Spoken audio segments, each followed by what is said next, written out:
John Holmes's story does not begin under the bright, unforgiving lights of a film set. It starts in a much quieter, more complicated place. He was born in rural Ohio in a small town called Asheville back in 1944. His early life was marked by a deep sense of unease, not quite fitting in. His father was a simple, hardworking man. His mother was a devoutly religious Baptist with a very strict moral code. The home was tense. John often felt caught between two worlds, unable to please either parent completely. A boy struggling to find his identity amid unspoken rules and high expectations. That internal conflict reshaped him. He felt constant pressure to be a good son, to live up to his mother's ideals. Yet another side burned inside him, rebellious, yearning for something else. That duality would define him. Polite, gentle on the surface, but with a capacity for self-destruction underneath. The seeds of the man he would become were planted in those years.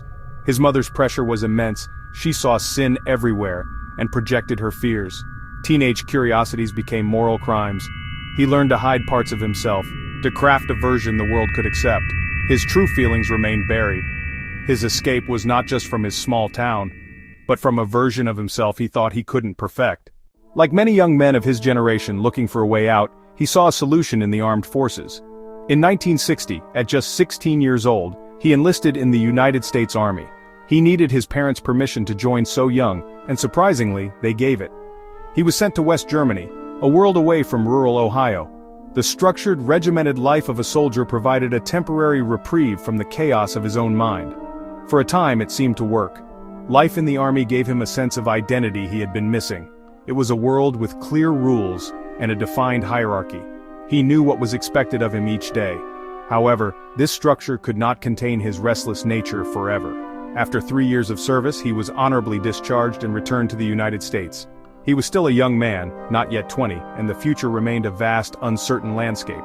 He settled in Los Angeles, a city of dreams and distractions. It was here that he met a young woman named Sharon Gabbanini.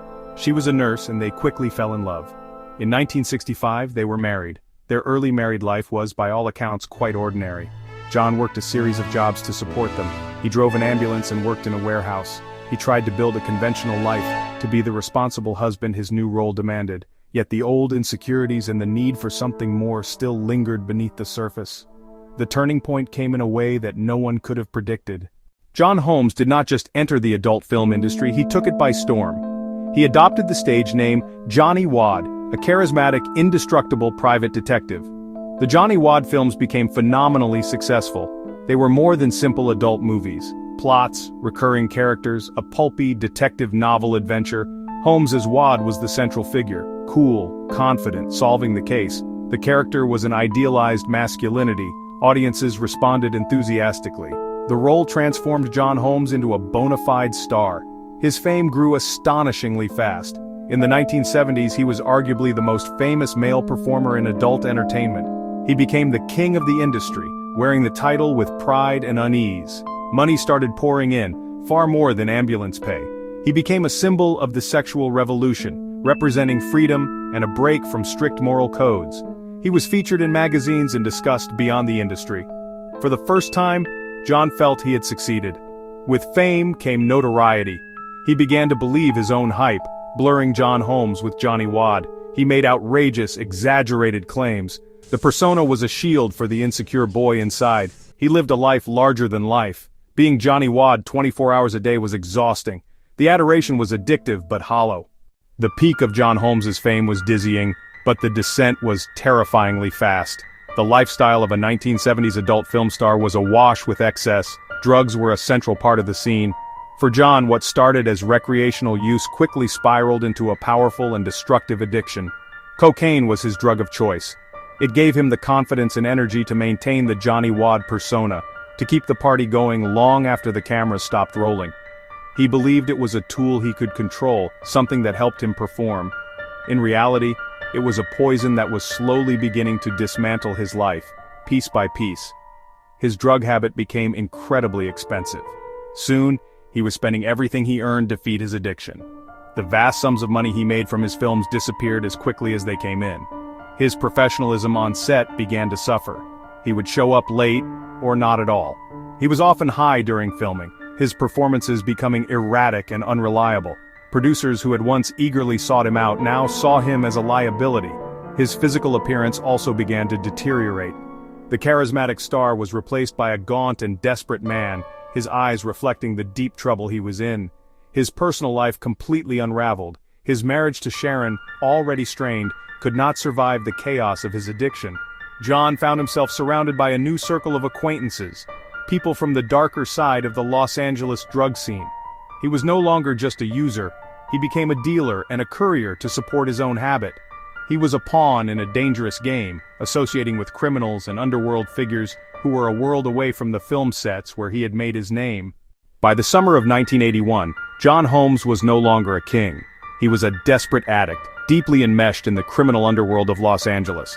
His primary connection was a notorious group known as the Wonderland Gang. This crew, led by Ron Launius, operated out of a house at 8763 Wonderland Avenue in the Laurel Canyon area. They were involved in drug dealing theft, and they were known for their violent and unpredictable nature.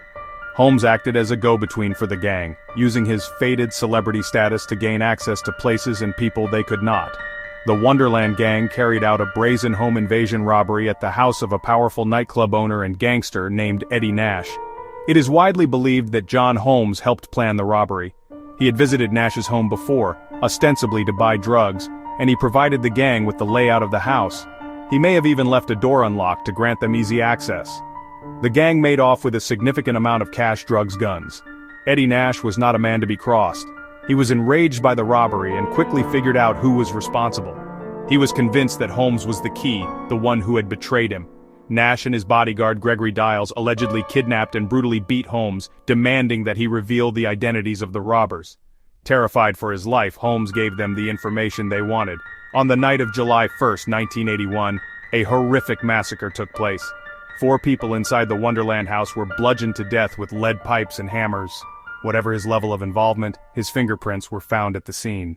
The Wonderland murders sent shockwaves through Los Angeles. John Holmes was immediately at the center of the investigation.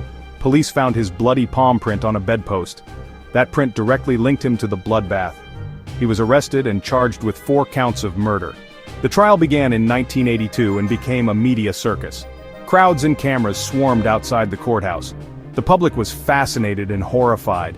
The prosecution argued Holmes was a willing participant, and a desperate drug addict who helped orchestrate the murders. Holmes's defense crafted a different narrative. They portrayed him as a victim, a pawn in a deadly game between criminal factions. His lawyer, the flamboyant Earl Tratner, argued Holmes was a human lollipop. They said Eddie Nash's men forced him to the Wonderland house at gunpoint, and made him watch the killings. Their strategy was to create reasonable doubt. Key witnesses offered contradictory accounts of Holmes's involvement.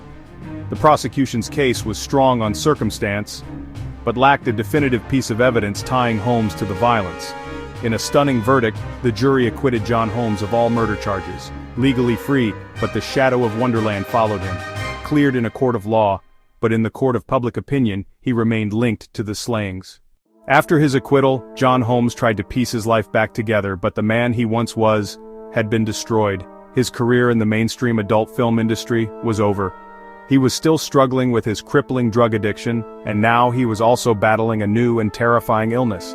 In 1985, he was diagnosed with HIV. It was during this period that he met and fell in love with a young woman named Lori Rose. She knew of his past and his health problems, but she stayed with him. They married in 1987. He also finally cooperated with police, giving a detailed, off-the-record account of the Wonderland murders, though his story changed over time, never fully clarifying his exact role. John Holmes died from complications related to AIDS on March 13, 1988. He was just 43 years old. His death marked the end of a life that was a true roller coaster of fame, addiction, crime. He had risen to the highest echelons of his profession only to fall into the darkest depths of human depravity. His story is a powerful cautionary tale. It speaks to the destructive nature of addiction, the emptiness of fame when it is not built on a solid foundation, and the ease with which a person can lose their way. He was a man who spent his life chasing a fantasy, only to be consumed by a nightmare. His life has been the subject of numerous books, documentaries, Wonderland, Boogie Nights. His legacy is not that of a hero or a villain, but of a flawed man whose spectacular rise and fall remains a powerful lesson. Be sure to like and subscribe to SCO's Media YouTube channel to watch other information videos like this one.